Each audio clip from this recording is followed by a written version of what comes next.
राजगीर के अंतर्राष्ट्रीय convention centre में 18 जनवरी को आप सबकी आवाज आशा पार्टी का कार्यकर्ता सम्मेलन का आयोजन होगा। उक्त बातों की जानकारी कांटा पर स्थित निजी सभागार में पार्टी के राष्ट्रीय उपाध्यक्ष सह प्रवक्ता उपेंद्र कुमार विभूति ने प्रेस कॉन्फ्रेंस आयोजित कर दिया। उन्होंने बताया कि कार्यकर्ता सम्मेलन का उद्घाटन पार्टी के राष्ट्रीय अध्यक्ष पूर्व केंद्रीय मंत्री आरसीपी सिंह करेंगे। उन्होंने बताया कि इस सम्मेलन में पार्टी के प्रमुख नेता और कार्यकर्ता एकत्रित होंगे, जहां आगामी राजनीतिक रणनीतियों और संगठनात्मक गतिविधियों पर विस्तार पूर्वक चर्चा की जाएगी। राष्ट्रीय प्रवक्ता ने कहा कि पार्टी इस सम्मेलन के माध्यम से अपने कार्यकर्ताओं को उत्साहित करने और आगामी चुनावी चुनौतियों के लिए तैयार करने का प्रयास करेगी। वहीं इस मौके पर आशा पार्टी के कई कार्यकर्ता मौजूद रहे।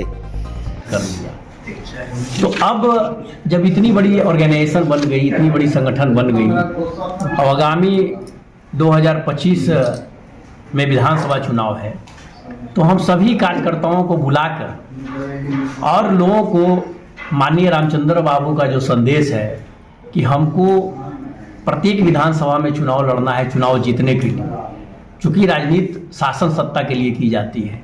और उन्होंने स्पष्ट रूप में कहा है कि अगर बहुत बढ़िया अपॉर्चुनिटी कहीं से मिला तो हम दूसरे से टाई अप करके भी हम चुनाव लड़ेंगे। तो इन्हीं मुद्दों पर लोगों को जागरूक करने के लिए राजगीर के कन्वेंशन हॉल में बुलाया गया है। इस कार्यक्रम को लीड राजगीर विधानसभा के लोग और नालंदा विधानसभा के लोग मुख्य रूप से कर रहे हैं।